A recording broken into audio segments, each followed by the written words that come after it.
جامع صغیر میں آپ صلی اللہ علیہ وسلم کا ارشاد مبارک ہے، جس میں آپ صلی اللہ علیہ وآلہ وسلم نے ارشاد فرمایا کہ یہ 3 علامتیں ہیں، نشانیاں ہیں۔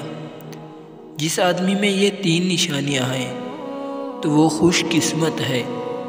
پہلا خوش قسمت انسان وہ ہے جس کی زبان اس کے قابو میں ہو، یعنی وہ کوئی بات کرنے سے پہلے اس بات کو سوچے اور اس بات کو تولے کہ کیا میں اس بات کو صحیح کر رہا ہوں، کس انداز سے کر رہا ہوں، میرا بات کرنے کا انداز درست ہے یا نہیں، اور اس کے بعد بات کریں۔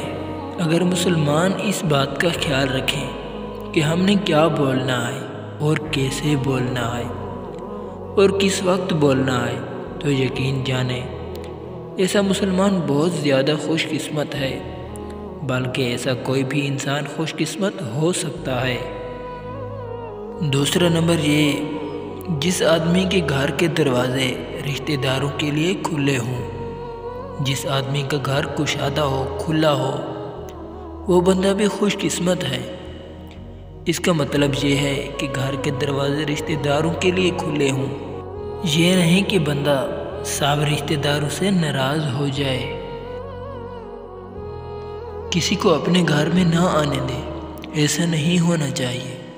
اس لیے جو بندہ صلح رحمی کرتا ہے، اپنے رشتہ داروں کے ساتھ اچھے تعلقات رکھتا ہے، وہ بندہ خوش قسمت ہوتا ہے، اس کی ہر چیز اللہ تعالیٰ برکت ڈالتا ہے۔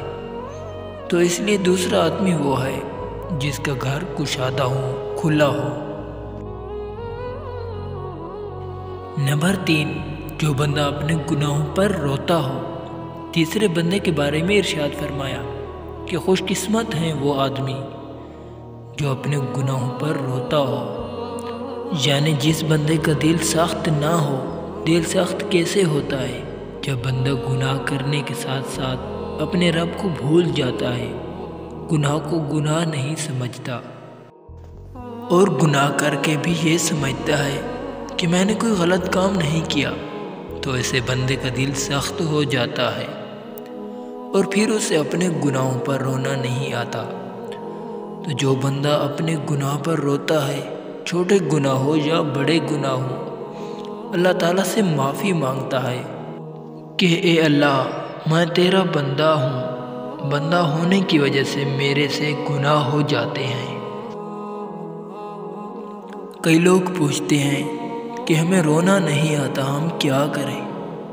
اگر رونا نہیں آتا تو رونے والا منہ بنا لے۔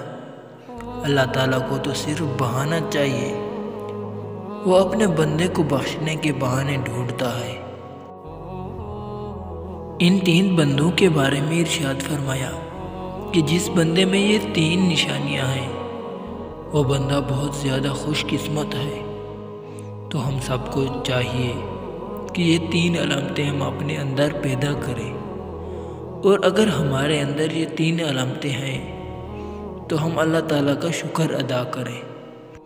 السلام علیکم پیارے ناظرین، اگر آپ کو ہماری ویڈیو اچھی لگی ہو تو پلیز ہمارے چینل کو ضرور سبسکرائب کریں تاکہ آئندہ آنے والی ویڈیو آپ تک جلد پہنچ سکے۔